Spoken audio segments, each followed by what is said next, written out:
What's cooking, everybody? Dave Altizer here with Kinotika. Today we're talking about the brand new Sigma 24-70 f2.8 with optical image stabilization. Sigma has been killing it with their entire art range of lenses. The 24-70 f2.8 with optical image stabilization is a very welcome addition to that lineup. Now, if you're not aware, this lens is a full frame lens, but of course you can use it on crop censored cameras, but you really get the benefit of using this lens on a full frame body. 24-70 is kind of the industry standard of lens zooms because you get wide angle all the way to a short telephoto zoom. Because this is a constant f2.8 on a full frame body, we can actually get some really nice bokeh at that aperture. And with the optical image stabilization, you can actually shoot at pretty slow shutter speeds. Not to mention you get that extra smoothness for video if you're a video shooter. So let's take a look at some of the pictures that I took using this lens that I just received from Sigma. It's big, it's chunky. You know we like it chunky here. Let's take a look. First off, we went to Opryland where we normally go when the weather's bad. It was raining today. This first shot was shot at 24 millimeters. I wanted to show off the wide angle and then the telephoto. This first scene here was shot at f5.6 wide angle. As you can see, I was focusing on the people here on the bridge, and it's honestly a little soft. So let's move on to the zoomed in version of this. I didn't move my body at all. I just zoomed in on the lens. I wanted to show off that bokeh, see what the telephoto end of this lens looks like. And as you can see, the bokeh looks great. There's some great ovals with the lighting. The bokeh looks nice. If I zoom in on the actual plant here, you can see it's really sharp. I was actually shooting at f2.8 at a 60th of a second, and this was at 70 millimeters. So in this particular scenario, I'm seeing that zooming in a little bit helps. So that's number one. Let's move on. I wanted to see if, I actually wanted to see if we could do selfie with this. So I actually did take a selfie with me and Connor here.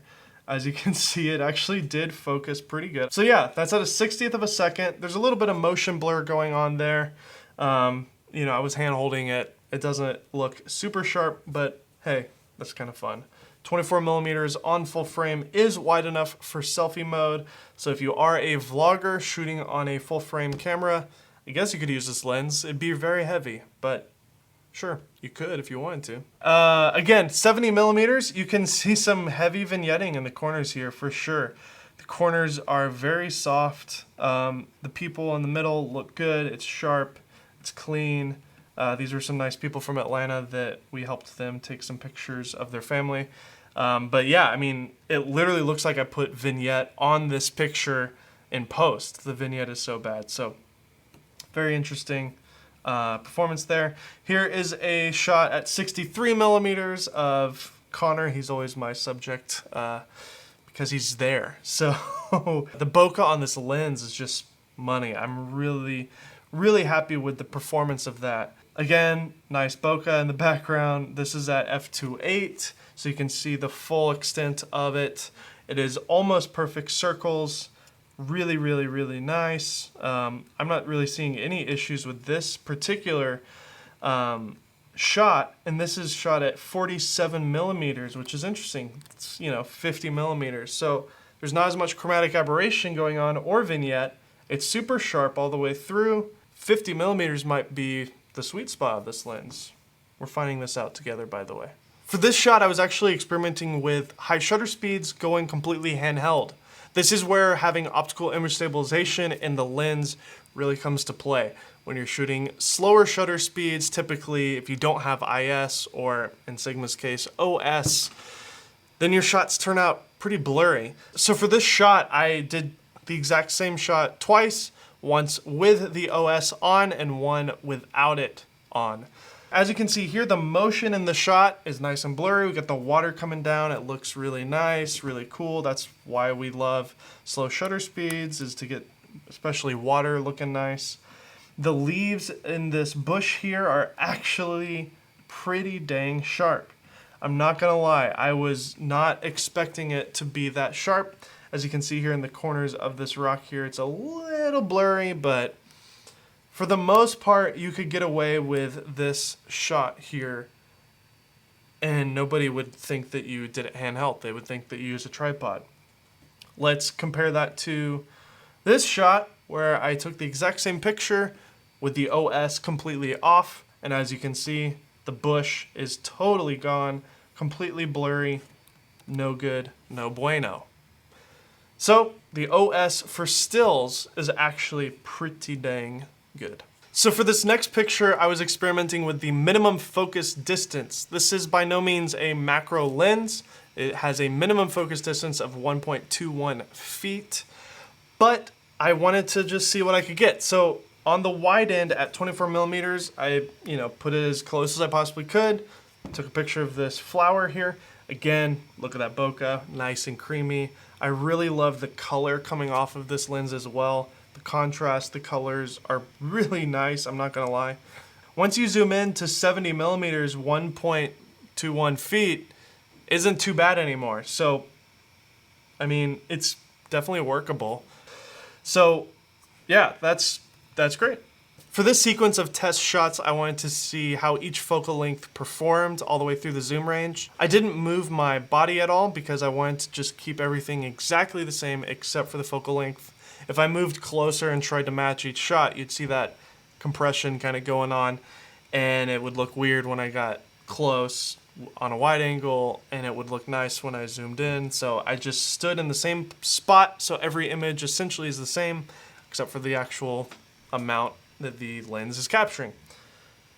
Here is a shot of Connor wearing an F shirt. If you know exactly what that F stands for, let us know in the comment section below. Extra bonus points for you if you know what that F is. This first image was shot at 24 millimeters. All of them are shot at f2.8. Let's take a look at it. So right here, just straight off the bat, let's look at the sharpness of the image. And I'm not gonna lie, his face looks a little soft. His shirt looks pretty good, but here's the thing. I actually took this whole sequence like multiple times because every time I took a picture, especially on the wide end, I literally thought that it was out of focus every time I would check. And it does look slightly out of focus on the wide end. I pretty much got this lens straight from the factory, and this is what I'm getting. It's slightly soft on his face. I do have a 1DX, which came out in 2012. I don't know, take it as it is. Every shot that I've taken at 24 millimeters seems slightly soft. Let's look at the edges. We do have, it's to be expected. Some vignetting, some chromatic aberrations. These are things that all zoom lenses give you. So I don't want to beat them up too much because the truth is, every single zoom lens is gonna give you some vignetting, and that's what Lightroom is for. That's what the profiles are for. You can just plug those in, fix the vignetting, fix any aberrations in post. So yeah, overall the bokeh looks good. Everything for the most part looks good other than slight softness. So this next image was taken at 35 millimeters. Now let's take a look at his face. To me, his face seems to be, again, a little soft. His beard is a little sharp, eyes are a little soft. I had the focus box, it was a 1-point focus right locked on his eyes, and it's still coming away a little soft. It might be my camera, I don't know. I might be off a hair. But for the most part, everything else other than his face is looking good. In terms of the bokeh at 35 millimeters, it looks nice. Let's look at the edges here. A little bit less vignetting on the corners at 35 millimeters, which is nice. And when I zoom out, the image looks nice and sharp. Let's compare that to the 24. He totally looks soft to me in the face at 24. And then when I go to 35, it seems sharper. Let's go to 50 next. And 50, again, I really feel like that is the sweet spot. That is a sharp image finally. I'm looking at his face, it's sharp. It did not look that good on the other two lenses, or the other two focal lengths. So that, to me, confirms that my camera is not wrong. There might be some adjustment that we need to do with the lens, or that's just the lens. Corners look great. Bokeh looks great. Bokeh looks really great actually in this. I'm kind of scanning around here. 50 millimeters, I've said this a lot already. 50 millimeters is the sweet spot, without a doubt. And then finally 70 millimeters. Of course the bokeh looks really nice at 70. His face is very sharp, just like 50 millimeters. Everything looks in focus. So again, like I've said, it doesn't look like my camera has a problem. I think it's the lens. 70 millimeter, look, let's compare the vignetting here. At 50 millimeters, there is no vignetting for the most part. Like, honestly, none. When I go to 70, there is some vignetting. So, if those things matter to you, you can always fix it in post. Honestly, I don't really mind vignetting, especially for pictures. I typically put an actual vignette in my pictures because it looks nice. So, I mean, obviously you don't want to say that buy this lens because it has good vignetting, but yeah, that was a really good test here. As you can see, all the way through the range, for the most part, we get great bokeh, great performance. Just on that wider end, it seems to not really nail the focus as well. So that was a really good test using this lens for photos. And I know Sigma kind of markets this for photographers and not really for video, but we went ahead and did a test with this lens for video purposes because I really feel like a lot of videographers are gonna want this lens for that image stabilization, 24-70 through the line, 2.8. So we did some tests using this lens on my 1DC. We shot 1080p full frame so that you could see 2.8 on full frame. I wanted to test the image stabilization because a lot of videographers use lenses with IS. It really helps us when we're shooting handheld, get those shots, especially if we're not shooting on a camera with IBIS. So let's switch over to Final Cut and I'll show you the video footage. So as you can see here, I'm just hand holding it and it's not too bad on the wide end at 24 millimeters, but it's really when you zoom in on the telephoto end that you see a lot of the shakiness. Honestly, every lens is gonna be shaky on the telephoto end unless you're using a tripod. But I will say, compared to other lenses that I've used, and they've all been from Canon, the IS on this lens is not as good. As you can see, it's kind of jittery. I don't really know how to explain that. The only reason I'm being a little harsh towards Sigma right now is because I know what's possible with in-lens stabilization. And I don't want to give them too much of a hard time because I know how challenging this type of technology is. And Canon is designing lenses for both video and stills purposes in mind. So I would say if you are a videographer, go with Canon's IS system. Pretty much all the way around, almost all of their lenses with IS are going to perform better than this lens. So unfortunately, that only leaves room for the 24-70 f4 IS or the 24-105 f4 IS from Canon if you want this similar range. So you're losing a lot of aperture, but you're gaining a better IS. It's kind of a game here, and there are some rumors that Canon is doing a 24-70 f2.8 with IS. That rumor's been around for a while. I guarantee you when it comes out, it'll be twice as much as this lens. So again, the price difference is gonna be big. But let's keep looking at footage here. We've got another shot here of Connor with the Ronin S with the M50 that was shooting me. And in this particular scenario, I was just standing there kind of swaying back and forth. I'm shooting at 24 millimeters. When you shoot wide with IS, you always get good performance because the wider you shoot, the less movement you see. This shot, again, is Connor, but zoomed in to about 50 millimeters. I was just manually focusing back and forth. Handheld in this scenario is pretty good. The performance is much better than it was earlier when I was just kind of down low. And I think it's because I had a little bit of room to kind of let my arms lock into themselves, and I literally was holding it better. So for the most part, the IS performance, or OS, every manufacturer has a different name for it. I really feel like this lens performs best for stills. If you're a videographer and you really need IS, go with Canon's offerings because you're gonna be much, much more satisfied with that new 24-105. Kind of unfortunate because this lens is a great price. It's got great bokeh. It's a really nice all-arounder.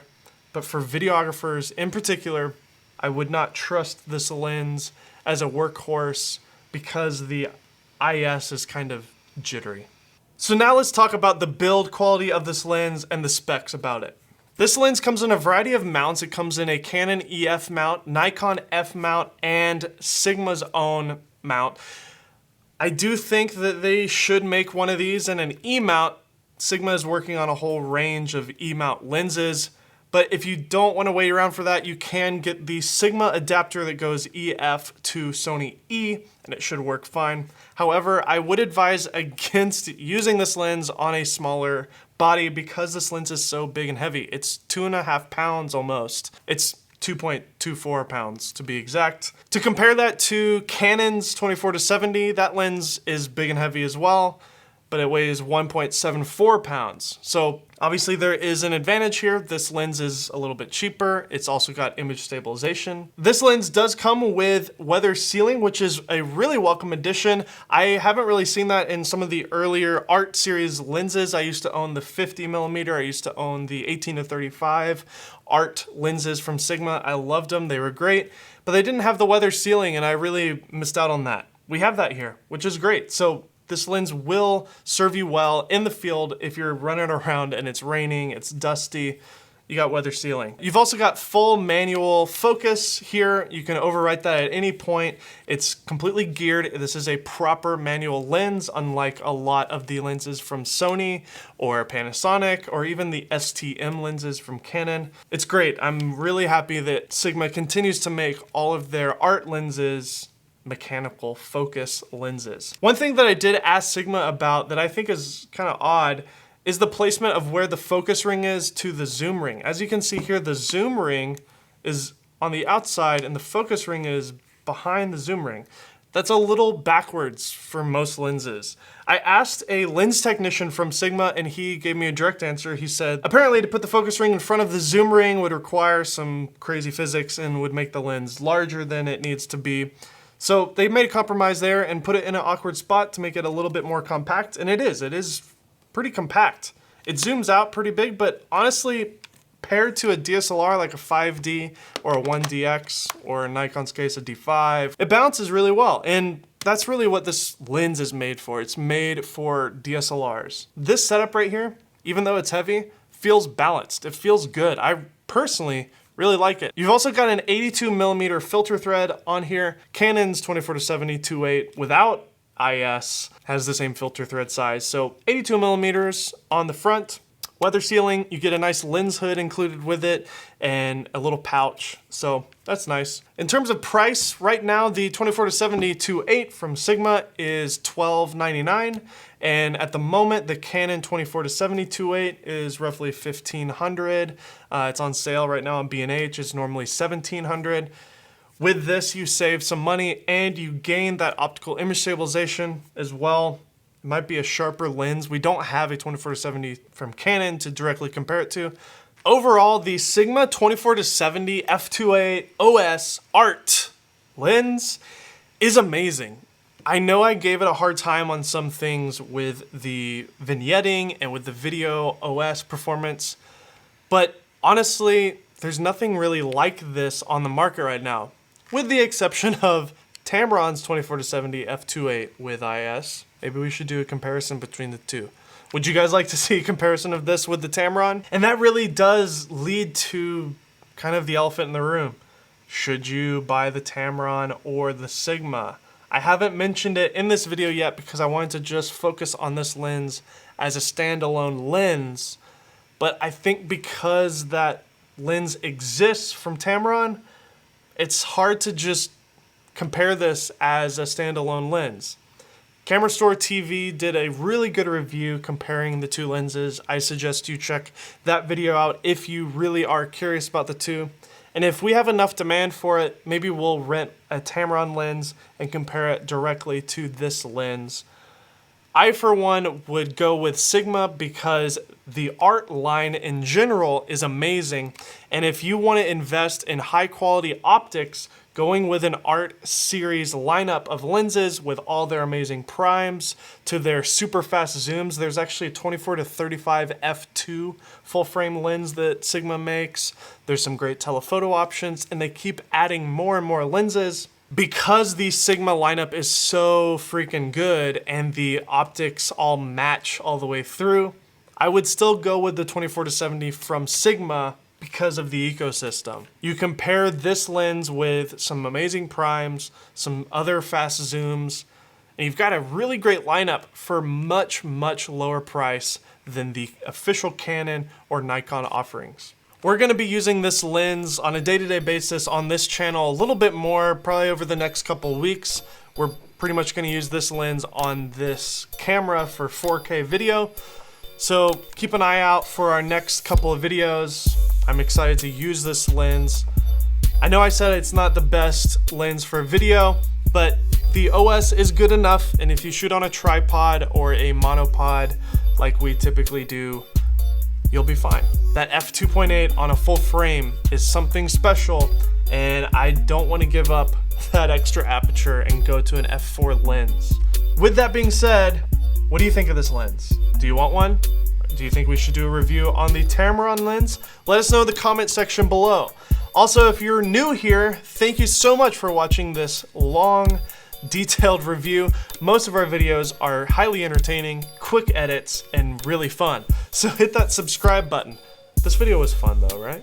Just a little different. Once again, I'm Dave Altizer. This is A Plant. See you next time.